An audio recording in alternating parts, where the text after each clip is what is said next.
जम्मू कश्मीर में मचेगा बवाल, बिजली बिल पर हंगामा बढ़ेगा, माफी योजना हो गई है बंद, उमर सरकार पर बीजेपी है हमलावर।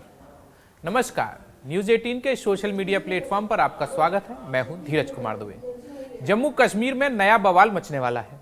एमनेस्टी योजना यानी कि माफी योजना की समय सीमा समाप्त हो गई है और उमर अब्दुल्ला सरकार ने इसे आगे बढ़ाने की योजना से इनकार कर दिया है। इस पूरे मामले पर बीजेपी उमर अब्दुल्ला सरकार पर हमलावर है और इसे वादा खिलाफी से जोड़कर बता रही है। नेशनल कॉन्फ्रेंस यानी एनसी की अगुवाई वाली सरकार की बिजली बिल माफी योजना, जिसे आम भाषा में एमनेस्टी योजना कहा जाता है, 31 मार्च 2026 को खत्म होगी। सरकार ने साफ कर दिया है कि अब इस योजना को आगे बढ़ाने का कोई इरादा नहीं है। लेकिन सवाल यह है कि क्या यह फैसला सही समय पर लिया गया है? क्या इससे आम जनता पर बोझ बढ़ेगा या फिर यह सरकार की आर्थिक मजबूरी है? और सबसे बड़ा सवाल, क्या यह राजनीतिक वादों से मुकरने जैसा है? क्योंकि एनसी के इस रुख के सामने आने के बाद बवाल मचना तय माना जा रहा है और इसकी शुरुआत बीजेपी ने एनसी सरकार पर हमला करके कर दी है। बीजेपी ने कहा कि जो सरकार 200 यूनिट मुफ्त बिजली का वादा करके आई है, वो अब वादा खिलाफी पर उतर आई है।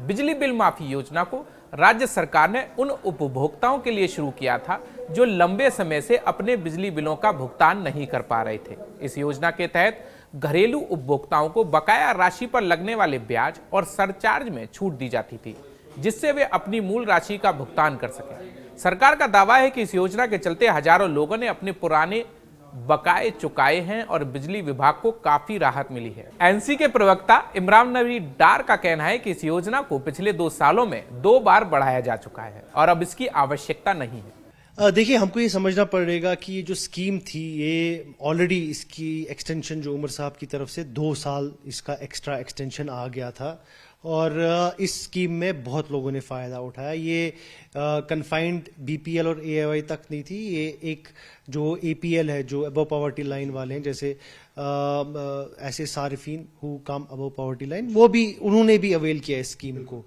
तो बार बार उमर साहब ने, अगर आपने सुना होगा, लास्ट ईयर भी उमर साहब ने बोला कि हम 31 मार्च तक इस स्कीम को जारी रखेंगे और उसके बाद इस स्कीम का जारी रखने का कोई तुक बनता है नहीं, बिकॉज तकरीबन जो मुझे लग रहा है कि बहुत सारे सार्फिन ने, मतलब मेजॉरिटी ऑफ सार्फिन, 90% ऑफ सार्फिन जो है कंज्यूमर्स हैं, उन्होंने अवेल किया है इस स्कीम को और फायदा मिला। जो इंटरेस्ट रेट, जो इंटरेस्ट चढ़ता था बिल पे, वो कम हो गई। देखिए, ये क्यों हो रही थी? बिकॉज बहुत जगहों पे बिल नहीं भरी जा रही थी, बैकलॉग था, इशू था, मतलब, और जो मुझे लगता है कि अब नहीं होगा, क्योंकि अब ये स्मार्ट मीटर्स भी आ गए हैं। तो अब इस एमनेस्टी स्कीम का रखने का कोई मकसद दिख नहीं रहा है।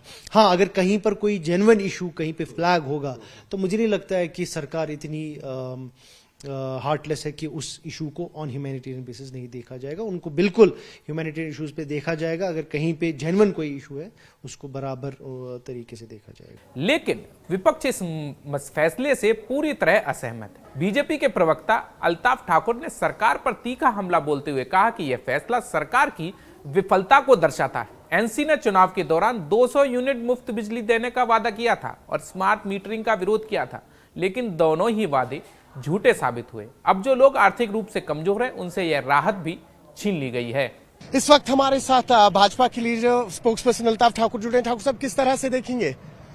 देखिए, 2022 में जो एमनेस्टी की बिल जो लाई गई, जो एक ऑर्डर एलजी साहब ने निकाला था, उसके पीछे मकसद यही था कि जो एआईवाई है या बीपीएल, जिनको हम गरीब लोग कहते हैं, बिलो पॉवर्टी वाले लोग हैं, किसी न किसी तरीके से वो अपनी ड्यूज जो है, जो बिजली की फीस है, एक वो उसको पूरा कर सके और दूसरा वो जो लाइट है उनके घर में भी बत्ती जले, उनके घर में पावर जले।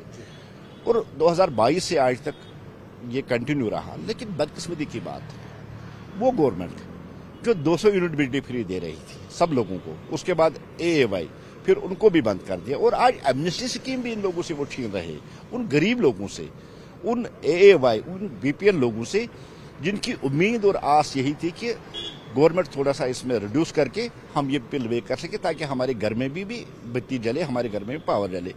लेकिन ये जो गवर्नमेंट का जो ये डिसीजन है, जिस तरह से ये एमनेस्टी वापस ले रही है, ये खून चूसने वाला एक डिसीजन है। एक गरीब आदमी जो IAY या BPL जुमरे के तहत है, वो इतना फीस नहीं भर सकता है, और उसका सीधा सा कारण है उसकी लाइन कट जाएगी और उसके बच्चों का फ्यूचर भी अंधेरे में चला जाएगा, क्योंकि आजकल डिजिटल दौर है। अब वो मोबाइल चार्ज कहां से करेगा, अब वो इंटरनेट कहां चलाएगा, अब वो कहां से उसमें रिसर्च करेगा। इसका सीधा सा असर एक तो उस फैमिली पे पड़ता ही पड़ता है, गरीब, और दूसरा उनके जो बच्चे हैं जो आजकल डिजिटल दौर में जी रहे हैं, उनकी एजुकेशन और उनकी जो फ्यूचर है उस पर बहुत बड़ा असर पड़ने वाला, ये खून चूसने वाला डिसीजन है। ऐसे डिसीजन को रिवोक करना चाहिए, इस गवर्नमेंट को देखना चाहिए उसकी कमिटमेंट क्या थी और वो क्या कर रही है। दरअसल यह मुद्दा सिर्फ एक योजना के खत्म होने तक सीमित नहीं है, बल्कि यह जनता के भरोसे, चुनावी वादों और सरकार की नीतियों की साख से जुड़ा है। किसको कितनी राहत मिली और किसने इस स्कीम का फायदा उठाकर लंबित बिल का भुगतान किया, और सरकार को इस स्कीम को 2 बार बढ़ाकर कितना बिल बकाया वापस मिला, ये तो रिपोर्ट बाद में मिल पाएगी। लेकिन इसे लेकर राजनीति ने जो रंग पकड़ा है, उसका असर अभी से जम्मू कश्मीर की सियासत पर नजर आने लगा है। सवाल उठता है कि क्या सरकार को इस योजना को और बढ़ाना चाहिए, या फिर आर्थिक अनुशासन बनाए रखने के लिए जरूरी कदम है। किसी भी सरकार के लिए राजस्व बहुत महत्वपूर्ण होता है। अगर लगातार छूट दी जाती रहेगी तो इसका असर बिजली विभाग की वित्तीय स्थिति पर पड़ेगा।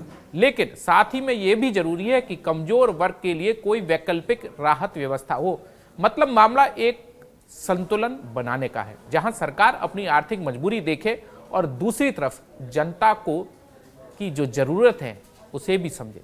सरकार अपने फैसले को सही ठहराने में जुटी रहेगी तो विपक्ष इस मुद्दे को हवा देकर सरकार को घेरना शुरू कर चुका है। देश विदेश की खबरों के लिए सब्सक्राइब कीजिए। धन्यवाद।